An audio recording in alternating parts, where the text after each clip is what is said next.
বঙ্গোপসাগরে তৈরি হচ্ছে ঘূর্ণাবর্ত, যার প্রভাবে আগামী মাসের শুরু থেকেই আবহাওয়ার পরিবর্তন হতে শুরু করবে দক্ষিণবঙ্গের জেলাগুলিতে। সেক্ষেত্রে আপনার দক্ষিণবঙ্গের বেশ কয়েকটি জেলাতে কিন্তু বজ্রবিদ্যুৎ সহ ভারী বৃষ্টির সম্ভাবনাও রয়েছে।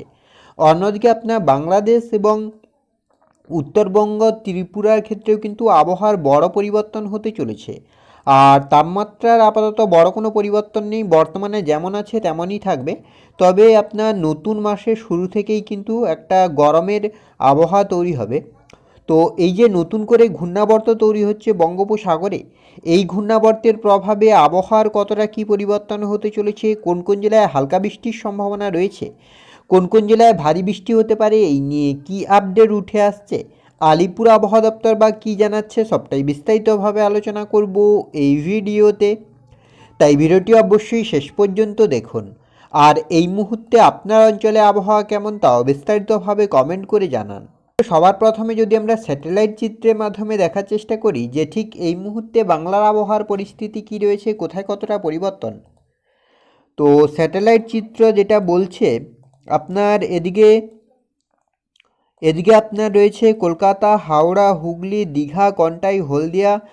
আর এদিকে আপনার রয়েছে ঝাড়গ্রাম, পুরুলিয়া, বাঁকুড়া, সর্বত্রই মোটামুটি আকাশ পরিষ্কার থাকছে। এদিকে মুর্শিদাবাদের ক্ষেত্রেও মোটামুটি আকাশ পরিষ্কার রয়েছে। এদিকে মালদা, দুই দিনাজপুরের ক্ষেত্রেও মোটামুটি আকাশ পরিষ্কার রয়েছে।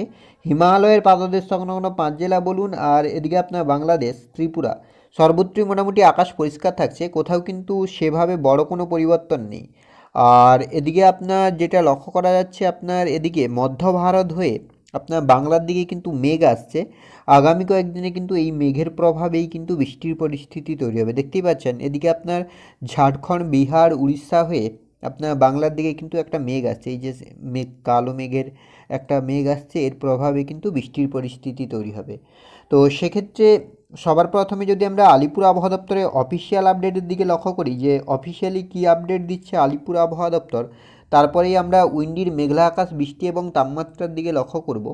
ক্ষেত্রে আলিপুর আবহাওয়া দপ্তরের অফিসিয়াল আপডেট আপনারা দেখতেই পাচ্ছেন। 28 থেকে 29 তারিখের সকালের মধ্যে উত্তরবঙ্গের ক্ষেত্রে ড্রাই থাকবে, আর দক্ষিণবঙ্গের ক্ষেত্রেও কিন্তু ড্রাই ওয়েদার থাকবে, মানে আগামীকাল কিন্তু বৃষ্টি নেই। 29 থেকে 1 তারিখের মধ্যেও কিন্তু বৃষ্টি নেই, আর 1 থেকে 2 তারিখের মধ্যেও কিন্তু উত্তর সহ দক্ষিণবঙ্গের কোথাও বৃষ্টি নেই। 2 থেকে 3-এর মধ্যেও কিন্তু আপাতত উত্তর সহ দক্ষিণবঙ্গের কোথাও সেভাবে বৃষ্টির কোনো সম্ভাবনা তৈরি হচ্ছে না। এবার যদি আমরা একটু উইন্ডির আপডেটের দিকে লক্ষ্য করি যে উইন্ডি কী বলছে, আর তার আগে যদি আমরা ওয়ার্নিংয়ের দিকে লক্ষ্য করি যে কী ওয়ার্নিং থাকছে, সেক্ষেত্রে আপাতত আপনার উত্তরবঙ্গ, দক্ষিণবঙ্গ কোথাও কিন্তু সেভাবে কোনো ওয়ার্নিং আপাতত নেই। এবার যদি আমরা উইন্ডির আপডেটের দিকে লক্ষ্য করি যে উইন্ডি কী বলছে, যদি আমরা মেঘলা আকাশের দিকে লক্ষ্য করি যে মেঘলা আকাশ কী বলছে, কোথায় কতটা মেঘলা হচ্ছে আকাশ, আগামীকাল কী পরিস্থিতি তৈরি হচ্ছে। তো আজ রাতের দিকে আপনার মোটামুটি আংশিক মেঘলা থাকবে আকাশ দক্ষিণবঙ্গের ক্ষেত্রে, আর উত্তরবঙ্গ এবং বাংলাদেশের ক্ষেত্রেও কিন্তু আপাতত আংশিক মেঘলা থাকছে আকাশ, বড় কোনো পরিবর্তন নেই। আগামীকাল সকালের দিকে কিন্তু হালকা মেঘলা থাকতে পারে দক্ষিণবঙ্গের আকাশ, আর এদিকে বাংলাদেশ এবং ত্রিপুরার কিছু কিছু অংশে। তবে সেভাবে বড় যে কোনো পরিবর্তন হবে তেমনটা কিন্তু নয়। দুপুরের দিকেও আপনার একই পরিস্থিতি, 10টা-11টা নাগাদ আপাতত আকাশ পরিষ্কার থাকছে।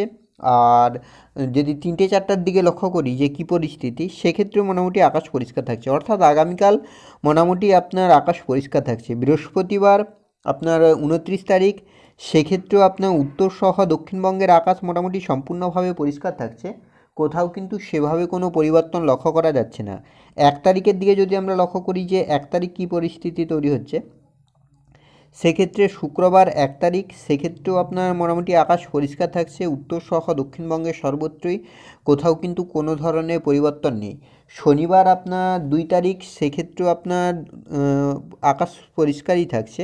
3 তারিখ, 4 তারিখের দিকে কিন্তু গভীরভাবে মেঘলা হচ্ছে আকাশ, 5 তারিখ, 6 তারিখ, 7 তারিখ, অর্থাৎ আপাতত আবহাওয়ার বড় কোনো পরিবর্তন লক্ষ্য করা যাচ্ছে না। বৃষ্টির দিকে যদি আমরা লক্ষ্য করি, তো বৃষ্টির সেভাবে কোনো সম্ভাবনা নেই। তাও যদি আমরা লক্ষ্য করি, তো আজ আপনার বৃষ্টি নেই, আগামীকালকের ক্ষেত্রেও কিন্তু আপনার সেভাবে আপাতত বৃষ্টির কোনো সম্ভাবনা নেই আপনার উত্তরবঙ্গ, দক্ষিণবঙ্গ, বাংলাদেশ। তবে আগামীকাল হালকা একটা বৃষ্টির পরিবেশ তৈরি হচ্ছে কলকাতা, এদিকে হাওড়া, হুগলি, দক্ষিণ চব্বিশ পরগনা এই অঞ্চলগুলিতে, তবে সম্ভাবনা খুবই কম।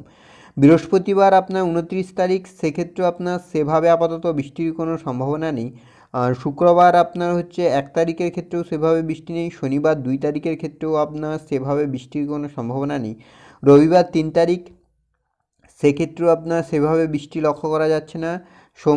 আপনার 4 তারিখের ক্ষেত্রেও সেভাবে বৃষ্টি নেই। 5 তারিখ আপনার হচ্ছে সোমবার, সেক্ষেত্রেও সেভাবে দেখা যাচ্ছে না। বুধবার আপনার 6 তারিখ, বৃহস্পতিবার 7 তারিখ। অর্থাৎ বৃষ্টির ক্ষেত্রে আপাতত যেটা লক্ষ্য করা যাচ্ছে, আগামী মাসের 6-7 তারিখ পর্যন্ত কিন্তু সেভাবে বৃষ্টির কোনো সম্ভাবনা নেই।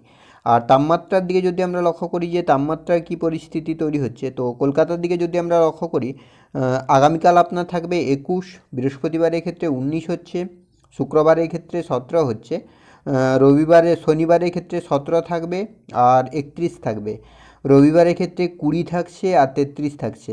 মানে আগামী মাসের 2 তারিখ পর্যন্ত কিন্তু তাপমাত্রা যেমন আছে তেমন থাকবে। মানে হালকা হালকা শীত থাকবে, হালকা শীত নয়, হালকা শীতের আমেজ থাকবে। একেবারে যে গরম পড়ে যাবে এমনটা নয়।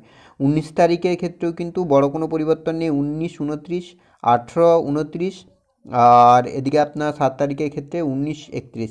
অর্থাৎ আপাতত তাপমাত্রা সেরকম বড় কোনো পরিবর্তন লক্ষ্য করা যাচ্ছে না আগামী মাসের 7 তারিখ পর্যন্ত। আর এদিকে পুরুলিয়া, বাঁকুড়া, বীরভূম, মুর্শিদাবাদ আর এদিকে আপনার হিমালয়ের পাদদেশ সংলগ্ন 5 জেলা, বাংলাদেশ, ত্রিপুরা, সর্বত্রই কিন্তু প্রায় একই পরিস্থিতি। তো এই ছিল এই মুহূর্তের আবহাওয়ার আপডেট। পরবর্তী আপডেট পাওয়ার জন্য অবশ্যই আমাদের চ্যানেলটিকে সাবস্ক্রাইব করে আমাদের সঙ্গে থাকুন।